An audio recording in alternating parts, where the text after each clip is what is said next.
Welcome to our channel. ఈ రోజు మనతో పాటుగా రమ్మగారు ఉన్నారు. నమస్తే రమ్మగారు. నమస్తే. రమ్మగారు పరమానంద శిష్యుల కథ మనం కొన్ని కథలు చెప్పుకున్నాము. అందులో భాగంగా ఈ రోజు ఒక కథ చెప్తాం. చాలా రోజులైంది కదా.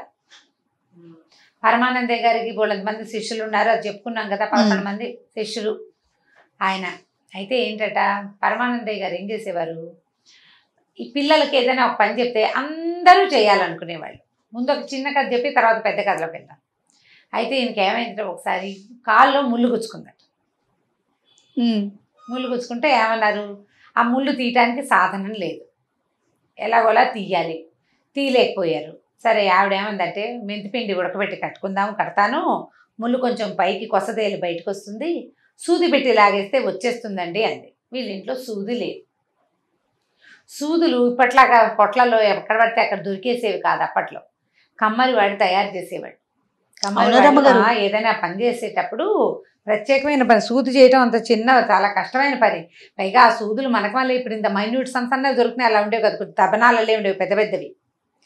ఈ కాల్లో ముళ్ళు తీయటానికి సన్నటి సూది కావాలి. రైతులు ఈ కమ్మరి పని చేయించుకునేటప్పుడు, అంటే ఇనప పనులు అవి చేయించుకునేటప్పుడు కాసిన సూదులు కూడా పోసి పెట్టమని అడిగేవాళ్ళ. అప్పుడు ఇంట్లో దాచిపెట్టుకునేవాళ్ళు. అత్యవసరాలకు చుట్టుపక్కల వాళ్ళు వేళ్ళింటికి వచ్చే సూదులు ఎత్తుకు తీసుకెళ్ళి మళ్ళీ వెనక్కి తెచ్చిచ్చేవాళ్ళు. అది చాలా కష్టమైన పని.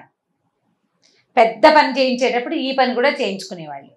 సరే ఈయన ఏమన్నాడు, ఒరే సూది కావాలరా, మన ఇంట్లో సూది లేదు, వెళ్ళి ఎక్కడైనా ఎవరింట్లో అయినా సూది ఉందేమో కనుక్కోమన్నాడు. కనుక్కోమంటే అవతల సందులో ఎగువ వీధిలో ఉన్న ఒక రైతు దగ్గర సూదులు ఉన్నాయి. వాళ్ళ ఇంటికి వెళ్ళి తెచ్చుకోండి అని ఎవరో చెప్పారు సలహా. వీళ్ళు ఏం చేశారు, పొలోమని 12 మంది పోయారు. 11 కాదులే, 12 మంది అయి ఉంటారు. అంతా వెళ్ళారు.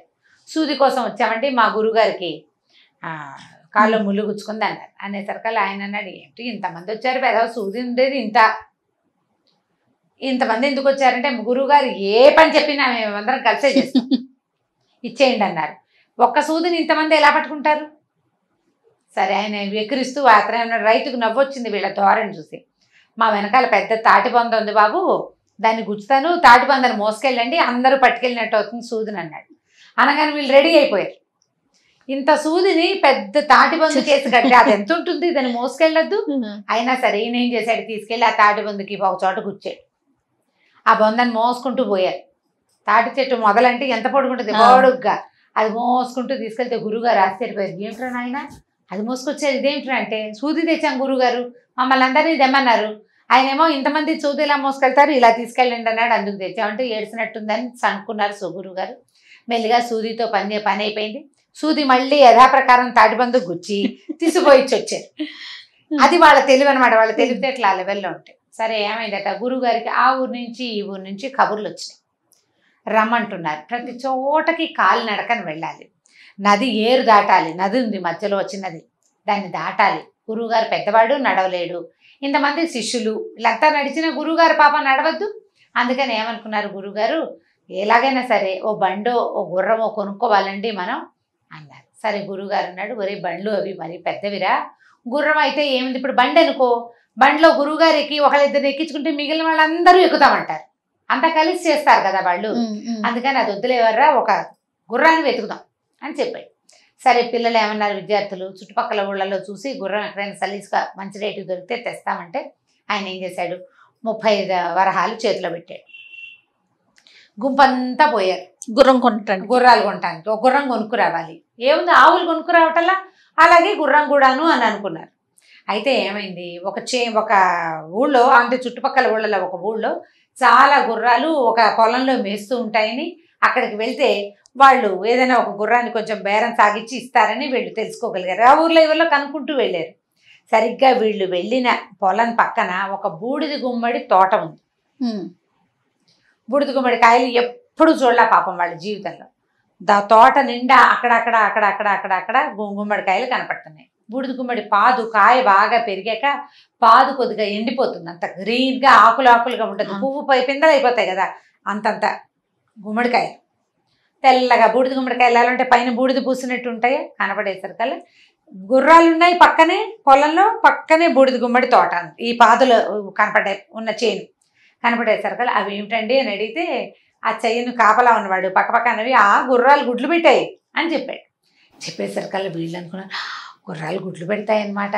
ఎంత బాగున్నాయి, ఎంతంత గుడ్లురా, ఇంత గుడ్డులోంచి ఎంత పిల్ల వస్తుందో, ఇంత కోడిగుడ్లోంచి పుచ్చుకిమని ఇంత పిల్ల వస్తుంది, చిన్న పక్షి గుడ్డులోంచి అంత పిల్ల వస్తుంది, ఇంత గుర్రపు గుడ్డులోంచి ఎంత గుర్రం వస్తుంది. ఆలోచించుకొని ఏమనుకున్నారు, ఒక పెద్ద గుర్రాన్ని కొనే బదులు బోల్డ్ రేట్ అయిపోతుంది, ఒక గుడ్డు కొనుక్కెళ్తే సరిపోతుంది, బాగుంటుంది కదా అని ఆలోచించి ఆ తోట కాపలా ఉన్న పెద్ద ఆయన వెళ్ళిపోయాడు. ఒక కుర్రాడు ఉన్నాడు. ఆ కుర్రాన్ని బతిలాడారు, బాబు ఒక గుర్రపు గుడ్డు అమ్ముతావా, మేము కొనుక్కుంటామన్నారు. అనేసరికల్లా వీడికి నవ్వొచ్చింది. డబ్బులు వస్తాయి కదా అని, అలాగేనండి, కానీ గుర్రం గుడ్డుని మీరు ఏం చేస్తారండి అయ్యవార్లు మీరంతా అని అన్నాడు. ఏముంది పొదుగుతాం అన్నారు. పొదుగుతారు, ఎలా పొదుగుతారండి అంటే, ఏముంది పక్షులు చేయటంలా మేము చూడలా, మా ఇంటి దగ్గర బోళ్ళు కాకుగుళ్ళు ఉన్నాయి, పిచ్చి గుళ్ళు ఉన్నాయి, పక్షి గుళ్ళు మాకు తెలుసు, కోళ్ళు కూడా నాకు తెలుసు. గుడ్డు ఉంటుందా, దాని మీద కోడి కూర్చుంటుంది, అట్లనే లేదా తల్లి పక్షి కూర్చుంటుంది. తల్లి పిచ్చిక వెళ్ళిపోయినప్పుడు తండ్రి పిచ్చిక కూర్చుంటుంది, ఎవరో ఒకటి కూర్చోవాలి అంతే. కాబట్టి మా ప్లాన్ ఏంటంటే ఇది తీసుకెళ్ళిపోతాం, ఒక మూల చీకట్లో పెడతాం, గొడ్డ సావిట్లో చేపగా ఒకటి కూర్చుంటాం, ఒకటి టర్న్ అయిపోయాక వాడు లేచి వెళ్ళిపోతే ఇంకోటి వచ్చి కూర్చుంటాడు. మొత్తానికి గుర్రపు గుడ్డు పొదగాలి అంతే. ఇప్పుడు చిన్న గుడ్డు అయితే పక్షులు పొదిగేస్తాయి, పెద్ద గుడ్డు కదా, గుర్రాన్ని ఎక్కడి నుంచి తెస్తాం, తల్లి గుర్రాన్ని తేలేం కదా, కాబట్టి మేమే పొదుగుతాం. అంటే వాడికి పట్ట చెక్కలయ్యేలాగా నవ్వొచ్చింది. ఏమనుకున్నాడు, సరే అందరికీ 30 రూపాయలండి, మీకైతే 20కే ఇస్తానన్నాడు. 20 వరహాలు ఇచ్చి పావలా కూడా చేయని బూడిద గుమ్మడికాయను ఒకదాన్ని మంచి సైజు బాగా బూడిద పట్టి చక్కగా ఉన్న ఒక గుడ్డును ఒకదాన్ని కొనుక్కున్నారు. డబ్బులు వాడికి ఇచ్చేశారు 20, ఇంకా 10 మిగిలింది. చూసారా, గురువుగారు 30 ఇచ్చారు గుర్రానికి, 20లో తెచ్చేసాం. తెలివిగా 4 రోజులు పొదిగితే చక్కగా మన పిల్ల పైగా వాళ్ళ అమ్మ కావాలని అయ్య కావాలని ఎందుకు అడుగుతుంది, మనం పొదిగాం కాబట్టి మనమే అమ్మ నాన్న దానికి చక్కను హాయిగా అని అనుకుని పట్టుకుపోయారు.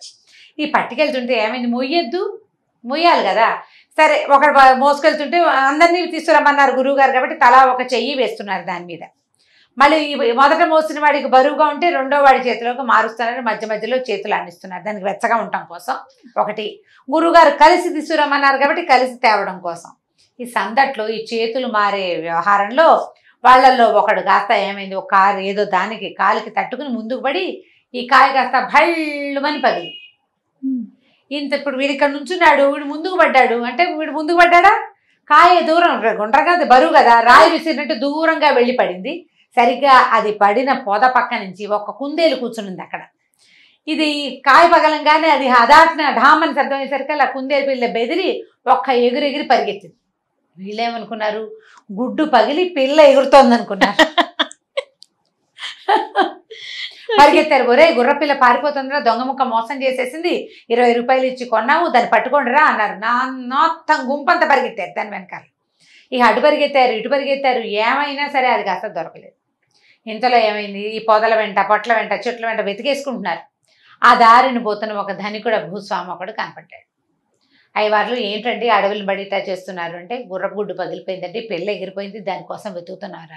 ఆయనకు అర్థం కాల, గుర్రానికి గుడ్డు ఏమిటి, అది పగలటం ఏమిటి, అందులోంచి పిల్ల ఏమిటి, అది ఎగిరిపోవటం ఏమిటి. దూకేసిందండి, మేము చూసాం, తెల్లగా ఇంతుంది చెవులు అదిను. వీళ్ళు చూసింది కుందేల్ని, అది కుందేలని తెలీదు, ఆ గుడ్డులో నుంచి వచ్చిన గుర్రపిల్లగా వాళ్ళు భావిస్తున్నారు. సరే అక్కడి నుంచి ఆయన బాగా సాకల్యంగా విషయం కనుక్కున్నాడు, ఏం జరిగింది ఏం చేశారని. అప్పుడు వీళ్ళు బూడిద గుమ్మడికాయని నమ్మి మోసపోయారని అనుకుని, అయ్యో పాపం మీకు ఎంత కష్టం వస్తుందండి, ఇక్కడే మా ఇల్లు పొలాలు దాటాక రండి అన్నాడు. రండి అంటే ఆయన ఒక గుర్రం మీద వస్తున్నాడు. వీళ్ళేమనుకున్నారు, ఈయనతో వెళ్దాము, ఈయన దగ్గర చక్కగా గుర్రాలు అవి ఉన్నట్టున్నాయి, ఈయనకి గుర్రం సంగతి బాగా తెలిసి ఉంటుంది అని అనుకుని, బాబు మీరే ఏదైనా ఒక మంచి గుర్రం ఇప్పించాలండి, 20 రూపాయలు పోసాం, 20 వరహాలు, అది కాస్త మోసం చేసేసింది గుర్రపిల్ల, ఎటుపోయిందో, ఆ గుడ్డ మీద వాడి ఇంటికి వెళ్ళిపోతుందో ఏమిటో దొంగమొహం అది అని తిట్టుకున్నారు.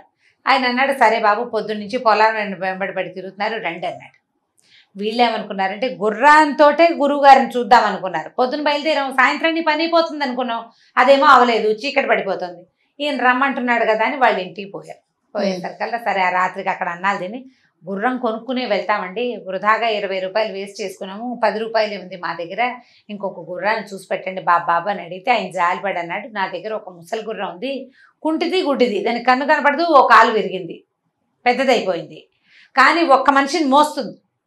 మీ గురువుగారికి పెద్ద ప్రయాణాలు గాలప్పులు లేవు కదా, గ్యాలపింగ్ లేదు, అదే పరిగెత్తక్కర్లా, గుర్రం నడిస్తే చాలు, ఆయనకి సారీ చేయటం రాదు కదా, కాబట్టి నా దగ్గర ఉన్న గుర్రం పట్టుకెళ్ళండి అంటే, బాబు మరి మా దగ్గర 10 రూపాయలే ఉన్నాయండి అన్నారు. అసలు డబ్బులు వద్దు నాయనా, బ్రాహ్మలు మీరు వచ్చి మా ఇంట్లో అన్నం తిన్నారు, ఈ పూట ఉన్నారు, ఇచ్చేస్తా అని చెప్పేసి ఏం చేశాడు, ఆ గుర్రాన్ని వాళ్ళకి ఇచ్చేశాడు. ఆ గుర్రాన్ని ఎలాగోలా తోలుకుంటూ ఇంటికి తీసుకుపోయారు. ఒట్టిగా తోలటమే కాబట్టి అది వచ్చేసింది. అక్కడి నుంచి గురుగారి దగ్గరికి వెళ్ళి వ్యవహారం అంతా చెప్పారు. గురుగారు ఇలాగైందండి, ఇదండి అని చెప్పారు. చెప్పేసరికి బాగానే ఉంది. గురుగారు ఏమన్నాడు, పోనీలేండరా 20 రూపాయలు ఖర్చు పెడితే పెట్టారు, ఎంచక్క గుర్రాన్ని తెచ్చారని సరేననుకున్నారు. గుర్రానికి ఏదో మేపారు, అవి ఇవి పెట్టారు. మర్నాడు ఏదో ఊరు వెళ్దాం అనుకున్నారు. చక్కగా ఒక గీను కళ్ళెము పట్టించి గురువు గారిని గుర్రం ఎక్కించారు. ఆ గుర్రం చాన్నాళ్ళుగా మనుషులు ఎక్కడం మానేశారు దాని మీద. గురువుగారు స్థూలకాయుడు, పైగా వీళ్ళు 12 మంది మనుషులకి బెదిరిపోతోంది అది. దానికి అలవాటు తప్పిపోయింది. ఇంత బరువు, పైగా వీళ్ళు హే హే అంటారు, నడిపిస్తారు. ఒకడేమో గడ్డి పరకలు పుచ్చుకుని దాని పక్కన నడుస్తాడు తినడానికి, ఇంకోడేమో పక్క నుంచి మాలిష్ చేస్తాడు. ఆయన చెప్పాడు గుర్రానికి ఏం పెట్టాలి, ఎలా మాలిష్ చేయాలి అవన్నీ చెప్పాడు అనమాట. అవి ఎప్పుడు చేయాలి, పొద్దున పూట తిండి పెట్టాలి, మధ్యాహ్నం మాలిష్ చేయాలి, సాయంకాలం ఏదైనా గుగ్గిలు పెట్టాలి. ఎంతసేపు మాలిష్ చేసేవాడు మాలిష్ చేస్తూ ఉంటాడు, గడ్డి పుచ్చుకుని తిరుగుతుంటాడు దాని వెనకాల పడి. అక్కడి నుంచి తోక అది నడవట్లేదు అనుకోండి, తోక నలపాలండి అని చెప్పాడు అనమాట. తోకను గట్టిగా నలిపితే నడవాలని తెలుస్తుంది అన్నాడు. ఇప్పుడు గురువుగారు ఎక్కిన దగ్గర అది నుంచునే ఉంది, దాని తోక ఒకటి నలుపుతూనే ఉంటాడు, అదే పని వాడికి.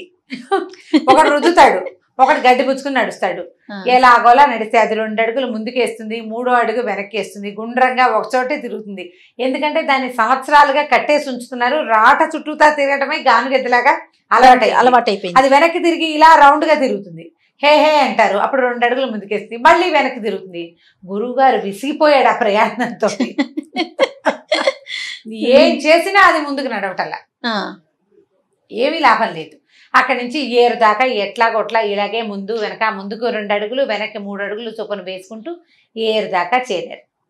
అంతకుముందు గురువుగారిని ఎత్తుకుని తీసుకెళ్లేవాళ్ళు వాళ్ళు, ఆయనకి తడిస్తే ఇబ్బంది అని. ఇప్పుడు గుర్రం ఉంది కదా, హే హే అన్నారు. ఆ నీళ్లలోకి అడుగు పెట్టగానే ఆ గుర్రం తప్పటడుగులేసి ఢామని పడింది. గురుగారు ఓ పక్కకి, గుర్రం ఇంకో పక్కకి.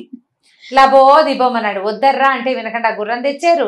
ఈ గుర్రం ఏమో ఇలా ఉంది, ఎవరే నన్ను దీని మీద ఎక్కించకండి రా నాయన అంటే, అయ్యో గురుగారు గుర్రం కదా దాటేస్తుంది అనుకున్నాము, ఇది దాటలేదని మాకు అర్థం కాలేదండి, ఆ మాట తెలుసుంటే గుర్రాన్ని మిమ్మల్ని కూడా మోసుకుపోదు ఇదివరకట్లాగానే అని చెప్పి లేపారు. ఈ గుర్రాన్ని లేపారు. అక్కడి నుంచి ఏం చేశారు, మళ్ళీ దానికి కాస్త ఏదో మంచినీళ్ళు తాగింది, ఏదో చేసింది. సరే వీళ్ళు ఏమనుకున్నారంటే కొంతసేపు దీన్ని వదిలిపెట్టేసేద్దాం, కాసేపు అటు ఇటు తిరగనిస్తే తిండి తిన్నిస్తే బాగుంటుంది అనుకుని, ఈ లోపల గురువుగారు పడ్డాడు కదా, ఆయన కాస్త నడు నొప్పిగా ఉంది, ఓ చోట పడుకుంటాను అన్నాడు. అన్నాలు తినేసి పడుకున్నారు. అక్కడి నుంచి గుర్రానికి ఏం చేశారు, చుట్టుపక్కల వదిలేసేసారనమాట దాన్ని. అదేం చేసింది, నీళ్లున్నాయా కాస్త నీళ్లు తాగి ఆ పక్కన ఉన్న చేలో శుభ్రంగా మేసేసి జామని బాగా మేత వేసి నీళ్లు కూడా తాగి హాయిగా అటు ఇటు తిరుగుతూ ఆ పొలం అంతా తొక్కేసరికి ఈ పొలం గలవాడు ఏం చేశాడు, హాత్తెరి ఎవరో గుర్రాన్ని వదిలిపెట్టారని దాన్ని 2 దెబ్బలు కొట్టి తీసిపోయి ఇంట్లో కట్టేసుకున్నాడు. వీళ్ళిద్దరు లేచి చూసుకున్నారు, గుర్రం లేదు. గురువుగారికి అసలే నడు నొప్పి, గుర్రం పైగా కొన్నాం, తెచ్చుకున్నాను కదా, ముందు 20 రూపాయలు గుడ్డుకు వేస్ట్ చేశాము, వృధాగా ఎందుకు పోవాలి గుర్రం అని వెతుక్కునేసరికి పొలం గలవాడి ఇంట్లో గుర్రం కనపడింది. వీళ్ళు బతిమలాడారు, బాబు మా గురువుగారి కోసం కొన్న గుర్రం, ఆయన నడవలేడు అని చెప్పి బతిమలాడితే వాడికి నవ్వొచ్చి ఏమన్నాడు, ఊరికే వదిలిపెట్టినట్టంటే 10 రూపాయలు ఉన్నాయి అంటే, కాదు 50 వరహాలు నా పంట అంతా తొక్కేసింది అన్నాడు. మళ్ళీ గురువుగారి దగ్గరికి పోయారు. గురువుగారు అన్నాడు, దిక్కుమాల గుర్రం, ముందు నుంచి దాని మీద అనుమానంగానే ఉంది, నా దగ్గర అంత లేవురా, 20 రూపాయలు ఉన్నాయంటే వీళ్ళ దగ్గర 10 మిగిలిందిగా, ఆ 20, 10, 30 రూపాయలు చెల్లించుకుని ఆ గుర్రాన్ని చేత్తో పుచ్చుకొచ్చారు. మళ్ళీ ఆ గుర్రాన్ని తీసుకొచ్చారు వాళ్ళు, ఎందుకంటే గురువు గారిని గుర్రం ఎక్కించాలి, అదే వాళ్ళ సిద్ధాంతం. మళ్ళీ ఎక్కించారు. ఎక్కించి ఎలాగోలాగా ఆయన వెళ్లాల్సిన ఊరు దాకా వెళ్ళేసరికల్లా ఆ ఊరు బయట ఉన్న బురదలో మళ్ళీ గుర్రం కాస్త ఢామని పడిపోయి దాని కాళ్ళు విరిగిపోయినాయి, అది కాస్త పడిపోయింది. గురువుగారు వెళ్ళి బురదలో పడ్డాడు. ఆ బురదలో అక్కడక్కడ అంతంత కొండరాళ్ళున్నాయి, బాగా నడుము కాళ్ళు కదలబారిపోయినాయి ఆయనకి. ఆ బురదల నుంచి గురువుగారిని లేపలేకపోయారు, ఈ గుర్రాన్ని లేపలేకపోయారు. వీళ్ళు ఏం చేస్తారు, గురువుగారు లబో దిబోమని ఏడుస్తుంటే, సరే ఏమన్నాడు, ఊరి నాయన నేను ఎంత ఏడ్చినా మీరు ఎంత లాగినా లాభం లేదురా, ఆ ఊళ్ళోకి వెళ్ళి వాళ్ళని పిలుచుకురండి అంటే వాళ్ళు ఒక ఎడ్ల బండి తెచ్చి ఆ ఊళ్ళో వాళ్ళు ఎట్లా కొట్లా 10 మంది సాయం పట్టి ఆ గురువుగారిని బురదలోంచి ఈడ్చి బయటపడేశారు. గుర్రాన్ని అక్కడే వదిలిపెట్టేశారు. ఇంకా మరేం చేస్తారు, బురదల నుంచి తీసి బయట వదిలేసి ఎట్లా కొట్లా బతుకుతుంది లేని దాన్ని వదిలిపెట్టి గురువుగారిని ఇంటికి తీసుకుపోయారు. వాళ్ళు అన్నారు, అయ్యా ఈసారి కబురు చేసినప్పుడు మేమే బండి పంపిస్తామండి, ఈ గుర్రాలు అవి స్వారీలు చేయబాకండి, మీరు మీ శిష్యులకు అసలు పనులే చెప్పద్దు, వాళ్ళ పనులన్నీ ఇలాగే పాడు పనులుగా ఉంటాయని ఆయనకి ఏదో నూనె రాసి అవి రాసి ఇవి రాసి మొత్తాన్ని మద్దం చేసి ఆయన వైద్యం చేయించి ఆయనతోటి ఏదో ముహూర్తం పెట్టించుకోవడానికి కదా పిలిపించారు. ఆ ముహూర్తం ఏదో పెట్టించుకుని ఎడ్ల బండి ఇచ్చి పంపించారు. ఈ ఎడ్లు మనమేనా అని సంతోషపడ్డారు వీళ్ళు. ఆ ఎడ్లకు కూడా తిండి పెట్టి చంపేస్తారని వద్దురా నాయన మనకి ఎడ్ల బండి వద్దు, దించి వెళ్ళిపోతుంది, మళ్ళీ అవసరమైనప్పుడు బండి పంపించమని మాట్లాడుకుందాం రా అని చెప్పేసి గురువుగారు ఏం చేశాడు, ఈ 12 మంది శిష్య పరమాణువుల్ని వెంబడ పెట్టుకుని ఇంటికి వెళ్ళిపోయాడు. కథకంచి మనం ఇంటికి. చాలా బాగుంది. అసలు పెట్టడం ఏమిటో అది మరీ విచిత్రం. కానీ ఇవి నిజంగా జరిగిన సంఘటనలు అంటారు రామగారు, లేకపోతే మనకి అయ్యిందంటారు జయ, ఎప్పుడో ఏదో శాపవశాత్తు వాళ్ళు పుట్టారని అదని చెప్తారు. కథలు సరదాగా వినడానికే కదా. అంతే. మూవీ కూడా ఒకటి ఉండాలి కదండి రామారావు గారి పరమానంద శిష్యుల కథ. బాగుంటుంది సినిమా. నేను కొంచెం సేపు చూసానండి, అప్పటికి వీళ్ళంతా రాలేదు శిష్యులు. మొత్తం సినిమా మీ అమ్మాయికి కూడా చూపించు, ఎవరెవరు పరమానంద శిష్యుల కథ చూడలేదు వాళ్ళందరూ లాక్డౌన్ లో చక్కగా పిల్లలకి చూపించండి. ఎన్టీ రామారావు గారు మహా చక్కగా ఉంటారు, కేఆర్ విజయ, ఎన్టీ రామారావు గారు, ఇంకా అంటే నాగయ్య గారేమో గురువు. నాగయ్య గారి శిష్యుల వీళ్ళంతా, నాగయ్య గారి శిష్యులు వీళ్ళంతా. సినిమా బాగుంటుంది. ఈ కథ ఎలాగ, ఈ కథ అందులో లేదు, అందులో ఇంకా కొన్ని వేరే కథలు ఉంటాయి. ఓకే, బాగుంటుంది సినిమా, అది కూడా చూడొచ్చు. ఒక కాలక్షేపంగా ఉంటుంది కదా. అదే అందుకని స్టోరీ బేస్డ్ కథలు, అందులో ఉన్న కథలు కొన్నిటిని మనం వాడచ్చు పిల్లలకి చెప్పడానికి కూడా, సరదాగా చూడొచ్చు. రైట్ రామ్ గారు, నమస్తే అండి. నమస్తే. ఈ వీడియో కనుక మీకు నచ్చినట్లయితే లైక్ చేయండి, షేర్ చేయండి. మరిన్ని వీడియోస్ కోసం మా ఛానల్ ని సబ్స్క్రైబ్ చేసుకోండి.